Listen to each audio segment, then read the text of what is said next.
Hey guys, Palsteron here, and today let's talk about my day 2 update for the Mortar Cannon Tactician. Now, I've been absolutely cruising with the build. First day has been super easy. Now we've gone into mapping, and obviously there's been a few stopgaps. I've started to invest and explore a few tech options. The first thing I did, for example, is solve with chat, solve the issue with ammunition getting buggy, right? So even if that is ever fixed, now we have a definite fix for that with one of the new lineage support gems. We'll talk all about that.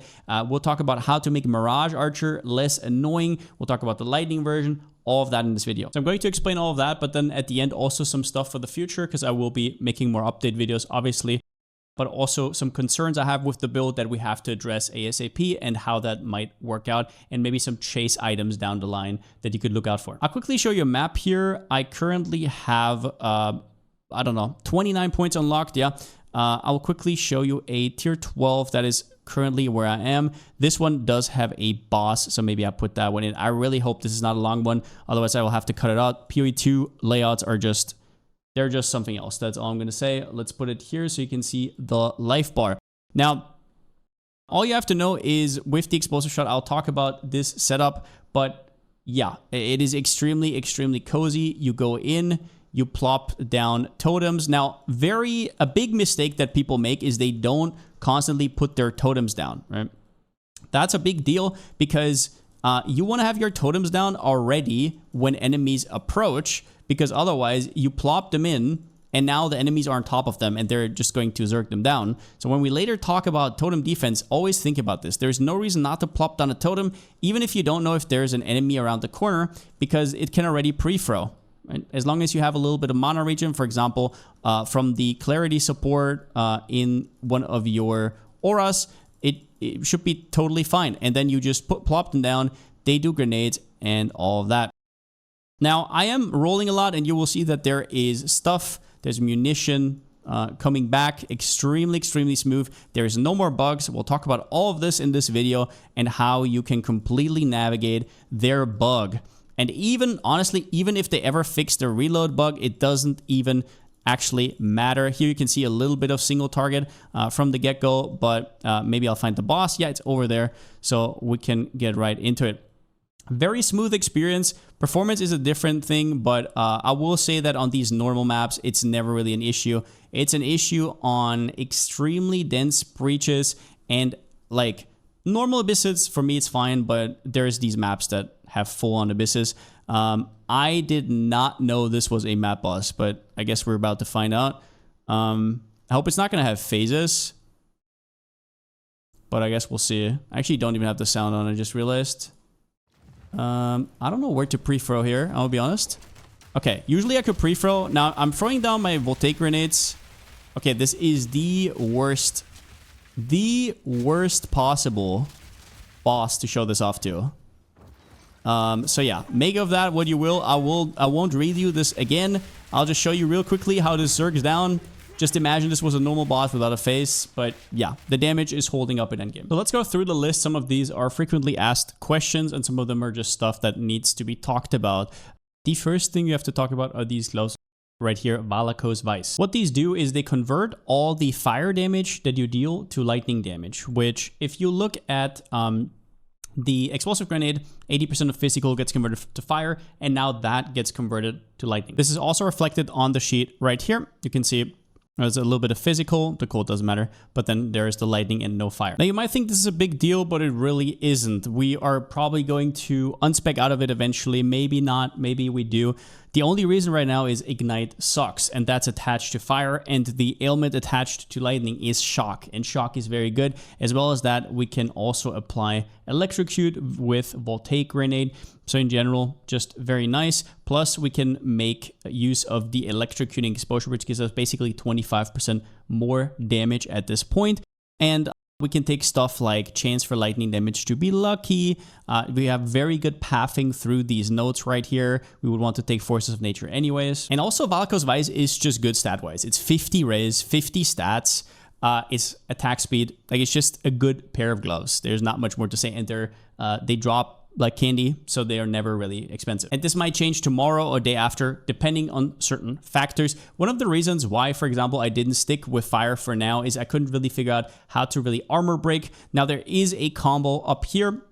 So we are pinning with Tactician, which means break 50% of armor on pinning an enemy. This gets increased with percentage. So for example, break 20% of increased armor. If you get 100%, this 50% goes to 100%, which means you break full armor, right? And that's fine and all, but for me, I got the armor broken removed here or there, and I don't know how that happened. I don't think I have anything on my character that removes the broken armor, so I didn't go with Molten One's gift. But if I figure out what that is, or whatever, maybe it's a bug that gets fixed, we could be back to fire. Now you might say, Pal, but Fire Pen has the best version of the Fire Pen 2, right? And that is true. Hits from supported skills ignore enemy fire res, which means you don't have to skill any pen or anything, and an enemy that's at 70 res goes to 0, which is huge technically, but you also have to remember that our end game goal will always be Rakiata's Flow, which makes it so hits against enemies treat the res as inverted. So if an enemy has 70 res, it goes to minus 70, which is completely bonkers, costs a few divines, and will be one of those chase items of the league. So eventually, this is completely nonsensical anyways. We're not going to need that fire pen. But I will leave it here that if you can consistently strip enemy armor and you feel comfortable with it, then stay fire. Now, one of the most frequent questions I get is, how do I buy my weapon? And it's pretty straightforward. So physical damage is your best scaler. There is flat lightning, flat fire, flat cold, and all of that, but flat physical gets converted and it has a lot of percentage increase. And you also have the runes that are all percentage on top, and you have blacksmith whetstones, which give you quality. So in general, you want a high flat physical roll, adds 29 to 35, and then as high percentage as you can get. And then an attack speed roll is very strong, and +2 projectile is even stronger in a lot of cases, but also quite expensive. Now, the way you look for this is quite simple. You go here and you go physical DPS. Let's, for example, so for this crossbow, it is very important that you get grenade with additional projectiles. So we're going to do implicit, grenade, skills fire, and additional projectiles. Now, all the bases that don't have that are sorted out. What a lot of people do now is they just go to physical DPS and they will, for example, type in 500 and they look and they're like, oh my god, I cannot afford this. This is a full divine, and that's all fine. And you're going to have to pay multiple divines for a really, really good crossbow. Don't get me wrong. Mine is currently at around about 480 DPS.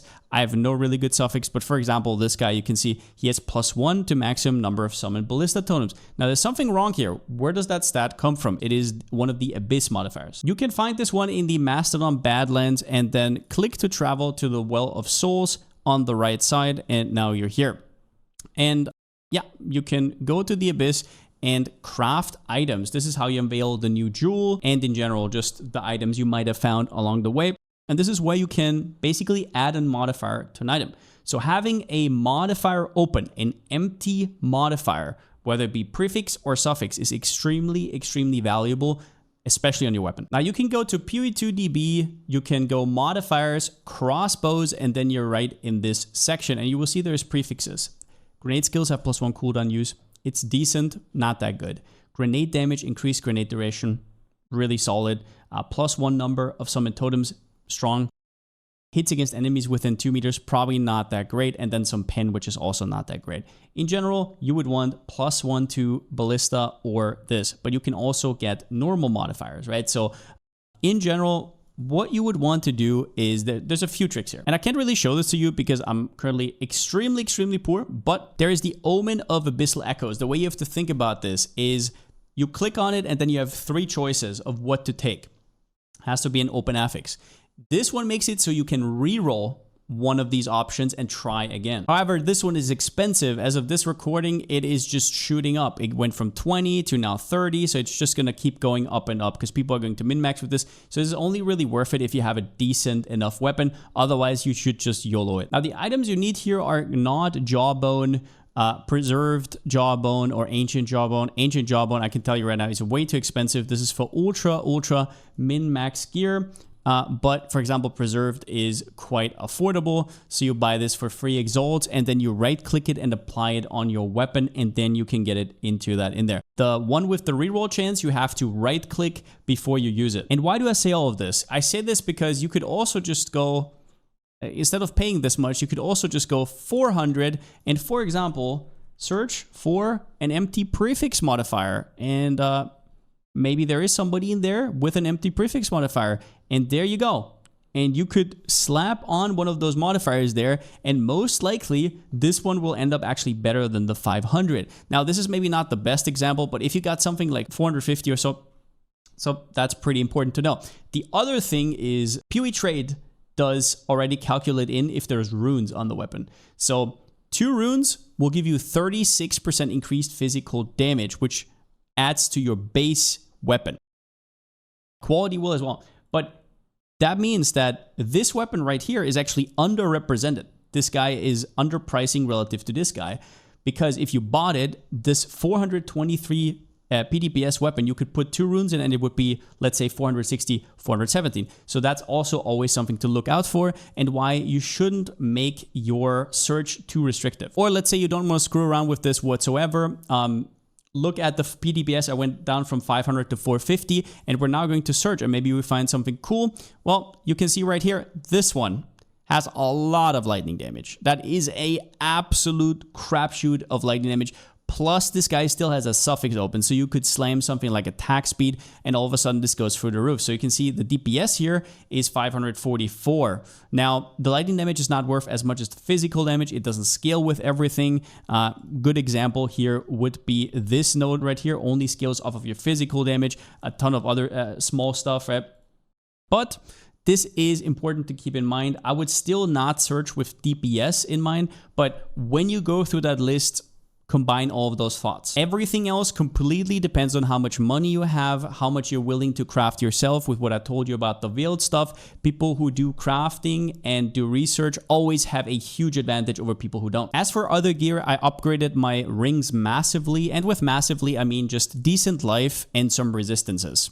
This one right here, I actually crafted this one myself, and this one I also crafted myself. Now, if you don't know how that works, I can give you an example. So I don't know if I have like maybe a normal ring right here. Unfortunately, I don't think I do, but okay, yeah, this one, perfect. So you don't want to go for this ring. You want to go for something that has resistances in the implicit. And then what you want to do is use one of your greater orb of transmutations. You should do this with every jewelry, by the way. I've sold a lot of these. And then you just see what happens. You got mana. This could have been life. This could have been like over 100 life. Then you transmute. This could have been cold res. And with the graders, which drop like candy in late game, you will get a lot of high tier modifiers. And now let's say you got life and resistances or something. What you will do is you will use one of those greater essences, which you might have also found. They are a lot easier to get, and you just slap whatever resistance you want. That's over 30 resistances guaranteed that you're going to regal into. This is guaranteed. So let's say you hit those first 2 and this one, you have a 3 mod item that's probably already worth like 10 Exalt or so, and you can still slam with Exalted's free time. One important thing to note is, let's say you hit the absolute nuts. What do you do? Well, you're going to buy a greater exalted orb. Now, these graders, as I just explained, just give higher tier modifiers. Buy a greater exalted orb. They're more expensive, but what you can do now is slam a 1 modifier that is a lot better. However, you can actually do more. You can do Omen of Greater Exaltation. This one used to be a meme, but it gives you 2 random modifiers on that Exalted Orb, and both are under that Greater Exalt banner. So usually you would have to buy 2, which are way more expensive, but this one is very cheap. So just right-click this one before you slam on the Exalt, and then, I don't know, for example, you would have 2 good modifiers. And then at the end, don't forget what I talked to you about the Abyss. You can do this on any rare slot. I've made like 4 or 5 of these rings, just saying. After that, Idol of Uldren, I already talked about this one. It is quite strong. I would highly recommend getting one. Probably should be your first kind of quote-unquote chase item. Save up for it, whatever you need to do. My boots are still the same, pretty bad. 30 move speed. I will say it again and again. Movement speed is the best defensive layer in this game. Before you should ever think about evasion or anything, movement speed is key. Light on your feet. These 2% movement speed nodes, do not underestimate them. It will make the game feel like a different game. Belt. I basically made this one the same way I made the rings. As I explained, the helmet, I still have the same helmet, just a ton of evasion. As you can see right here, I have an absolute crapshoot of evasion. If I go over here, I am currently at 56% chance to evade. And if I've hit recently, I go over 60%. And then the deflection down here is 41%, and it goes up to 45%. And a huge upgrade you can have as well is the body armor. Boy, oh boy, if you have a body armor with over 1,000 evasion, maybe some life, deflection rating equal to evasion rating, super important. You're going to feel so much tankier, so definitely would recommend. These I wouldn't really craft yourself. They're a little bit more awkward to make. If you need exactly those modifiers, I would probably just buy them. I think I bought this one for like 10 exalts or so. As for charms, I'm going to be honest, I just threw some garbage in there. I just realized that they exist. You want one with cannot be stunned for sure. You want one with cannot be frozen, which I don't have here, which is pretty funny. And then I found this one randomly, immune to shock. But these are, yeah, up in the air. You can do, again, slow, whatever you want. Flask is still the same. As for passive tree, really important. Gem Enthusiast is a new notable that is absurdly strong. Max life in this game is almost doesn't exist. Movement speed is extremely hard to come by. This gives both 5% max life, 5% movement speed. If you have at least 10 red or green supports.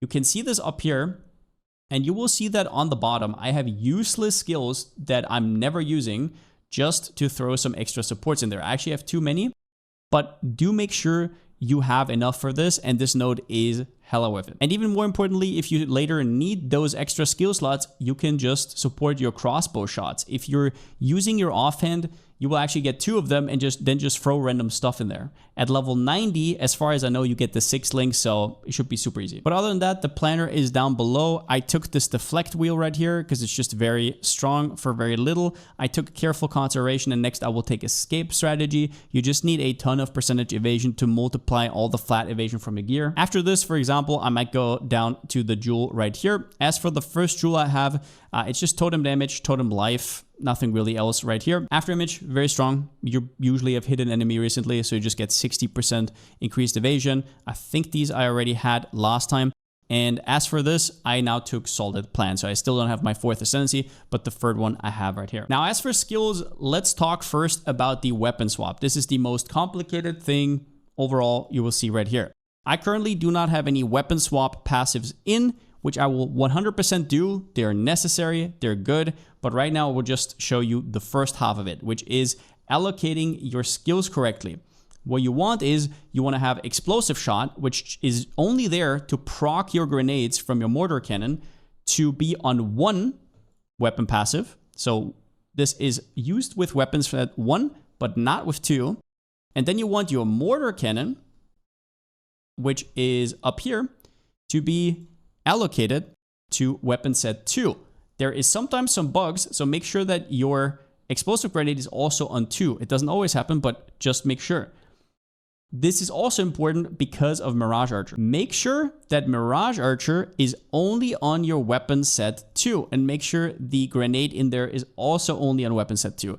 The reasoning for this is that we have a fix for the awkwardness of the reload. So you know how sometimes there's like a buggy reload? That doesn't happen to me anymore, and that is because of a certain support gem called Ratha's Assault. This support even let me unspec out of all of these nodes down here. I don't need any support anymore, and as you can see, I have 9 explosive shots loaded. I never, ever need to press the E button. I can't even press the E button because that's what Ratha says. So you load an extra 3 bolts. We had 6, now we have 9. And whenever you dodge, you get 3 bolts back with the downside of you cannot reload. This is extremely easy because that's what you do anyways. So you just roll around, right? Boom, boom. But you can also go down to 0, right? Like you can go down to 0 and then you're running around, boom, boom, boom, and it's back up. It's so easy. And the crazy part is if I swap to weapon set 2 and I dodge, I still get it back,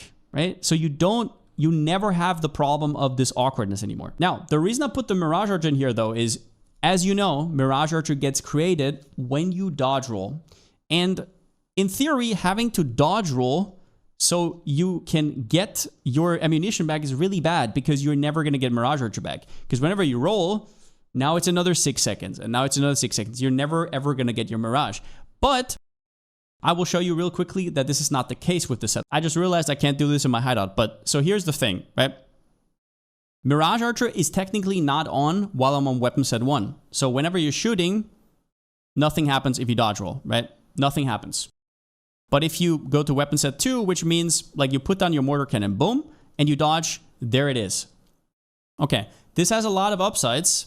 You might think that at first this is clunky, but once you get used to it, you realize that when you swap back, so you can see right here, now I'm dodge rolling and it's miserable, right? I'm going to reload my explosive shot, but I'm never getting this buffs to 0, right? Like it's just not happening. But you put down your totems, or let's wait it out real quickly. You put down your totems, you dodge, and now you swap back and, for example, you explode the grenades. Now look at what happens. This timer, now I'm dodging around and it doesn't reset the timer because I'm still on weapon set 1, and on weapon set 1 there is no Mirage Archer. Please trust me if you're on the fence about this. It took me like 10 minutes, and after that it is actually way better, and you never have problems with the reload again. And for the weapon set passives, if you know what to do, you know what to do. If not, I will explain that in the next video. But basically you're going to put all the grenade and all the ballista nodes on one side, the side where your mortar cannon is, and that's snapshots.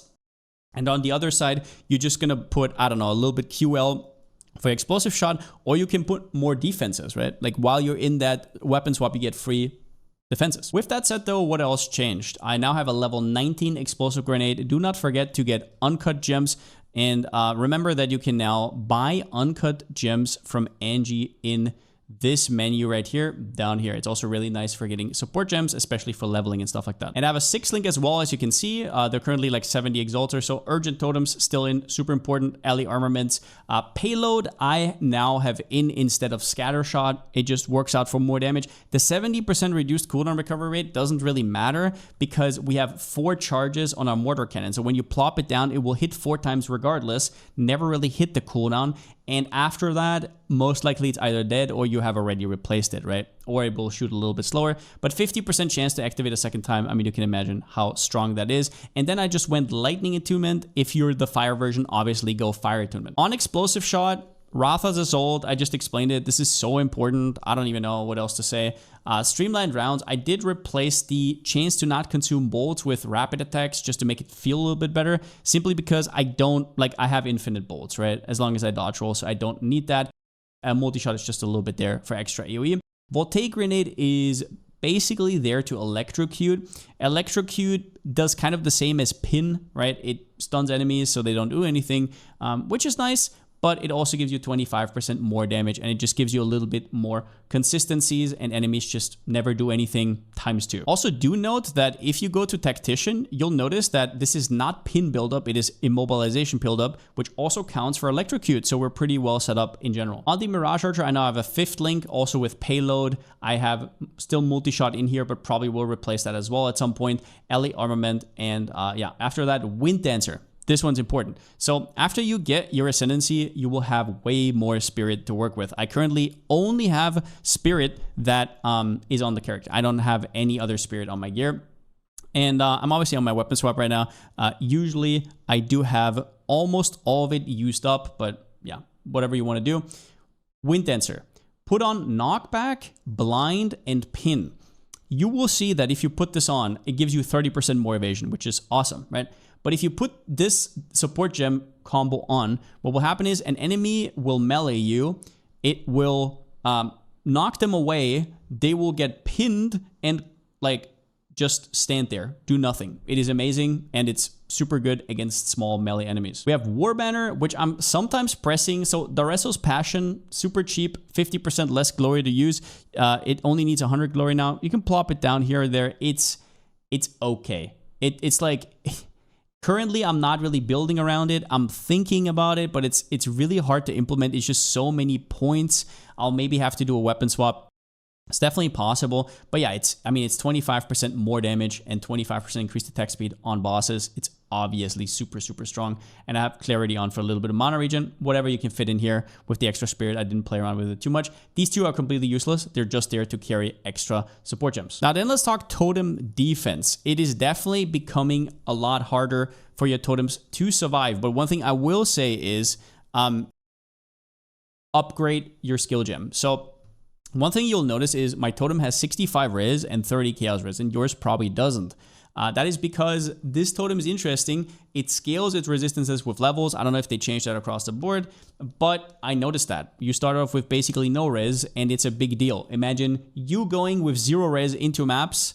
Yeah, you will take 4 times the damage than somebody who has 75 res. It's the same for totems. So that's quite important that you level it up. It also gains base percentage life for each level. So if you want to upgrade enchant, probably do Mortar Cannon first. Now, with that being said, it's still annoying sometimes, especially in stuff like Abysses.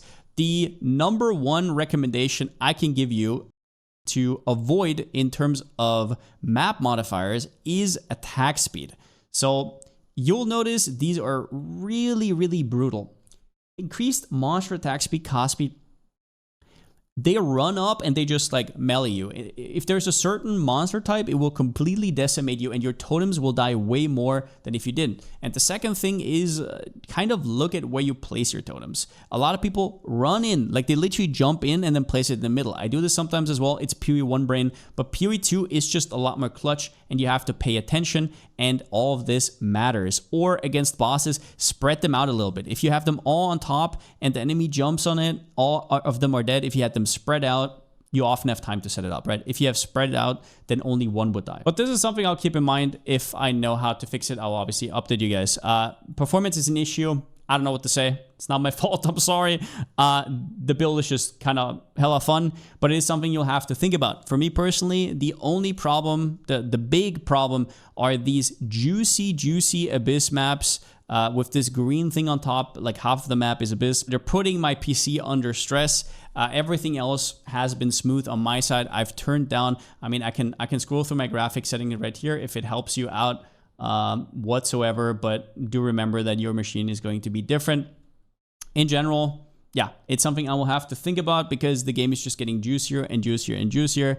And it should be on your mind when choosing whether you want to play this build or not. But yeah, that's about all I got for today. I will be upgrading the build over the next coming days. At some point, I will also drop a full build guide, but like I said, I need a few days to at least get some tech out so I'm not behind and so you guys can play. I've also seen a lot of people who are already way further than me already popping off. So yeah, if you guys have anything to contribute, obviously check me out on twitch.tv/Palsteron. It's basically just everybody plays the build and just throws out random ideas. The journey so far has been incredible. I will try to get this to end game. We'll see. You guys know I'm a chronicle reroller, so maybe at some point that will happen. But I will definitely get this one into a place where I'm happy with it. But yeah, since I still don't have a slogan, see you next time.